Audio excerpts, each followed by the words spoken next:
Alright, so I know that this isn't the regular intro. There will be that and me talking at the beginning, but I just wanted to really quickly say I'm really sorry for the wait between videos.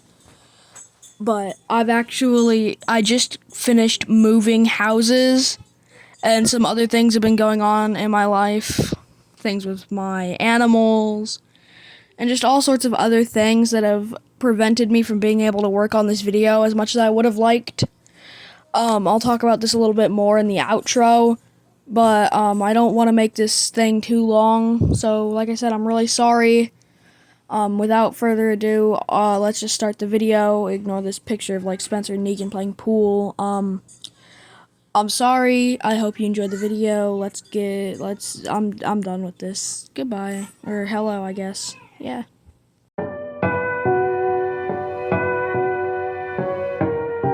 The Walking Dead. What if? Hello, Walking Dead fans, and welcome back to part 3 of What If Maggie Died at the Lineup. In this part, we'll get into Carl attacking Sanctuary, Glenn and Enid reuniting, and more. Without any further introductions, let's just get right into the episode. We got some exciting things today.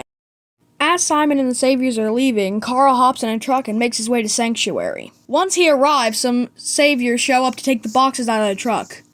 Carl jumps out and shoots them to death before rushing to the front, taking cover behind a box and firing at more Saviors, killing some and injuring others. Carl would do his speech, saying no more of them would die if they brought him Negan.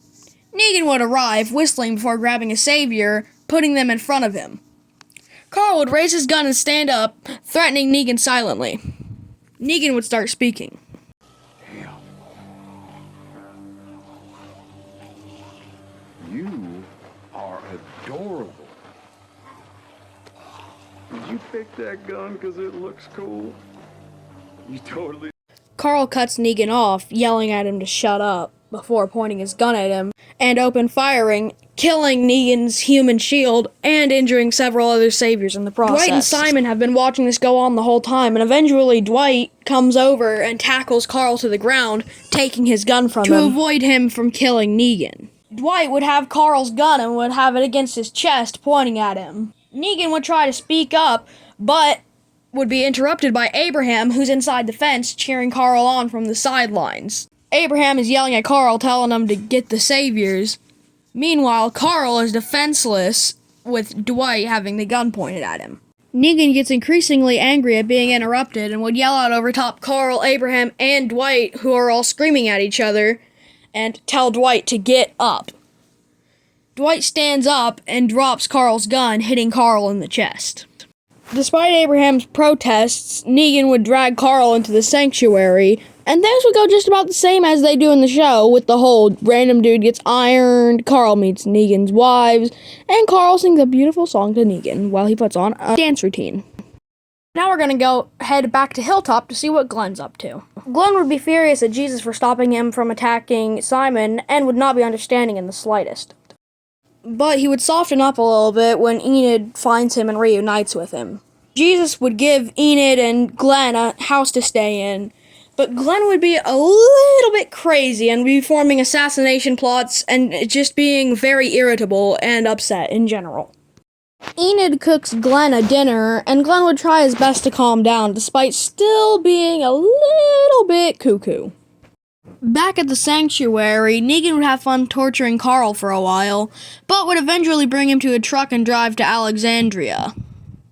With Negan gone, Daryl would take his opportunity and make a run for it. Sherry would find him and actually decide to help him this time, and eventually they would make it to Abraham's cell, where Daryl would try to have Abraham join them in their escape, but Abraham would shockingly decline this. He would tell Daryl he was going to find out everything he could to help them take down Negan once and for all. Daryl would reluctantly agree to this, and then him and Sherry would leave Abraham's cell. Daryl would sneak into a room in the sanctuary, get himself some clothes, change out of his prison outfit, then him and Sherry would run outside. There, Daryl would be forced to kill Fat Joey in case Joey told Negan about seeing Daryl escape.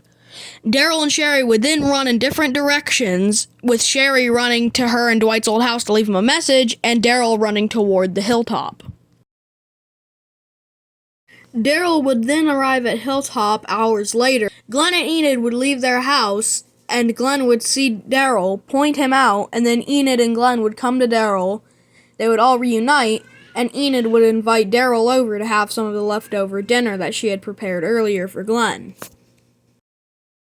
Meanwhile, Gregory gets angrier and angrier, and actually would start to form plots and try to come up with some way that he can reveal to Negan that Hilltop is home to quite a few of his enemies.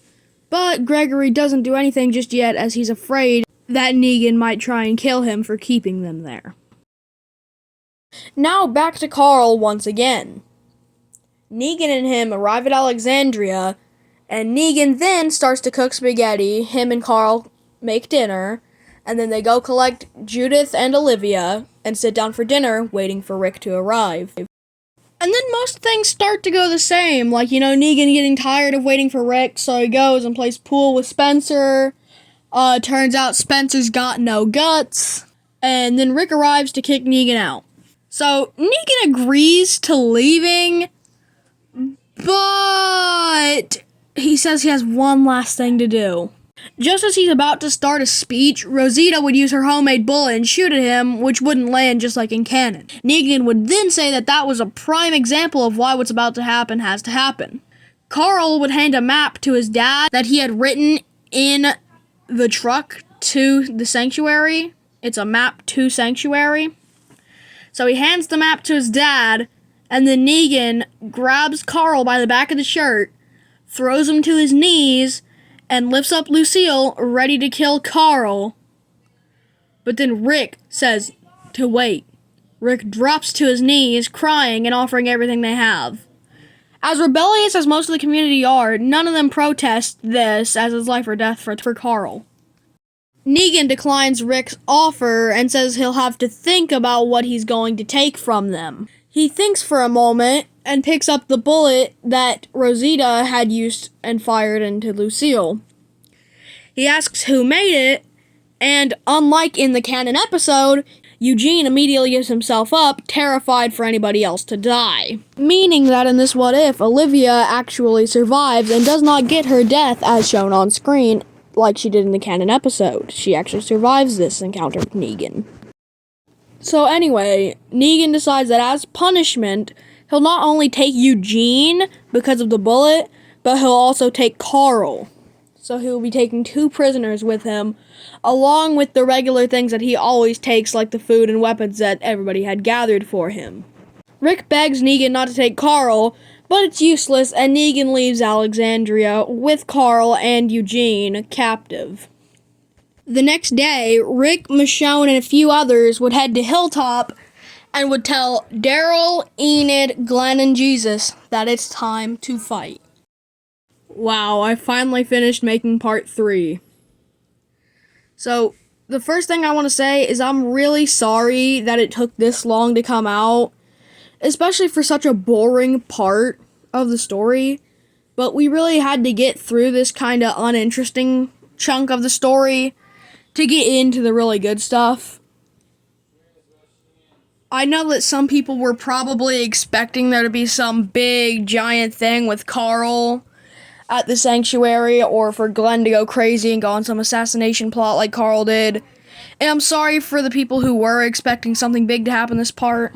But I really just... my brain is kind of scrambled from all of the things going on in my life currently, with moving and everything.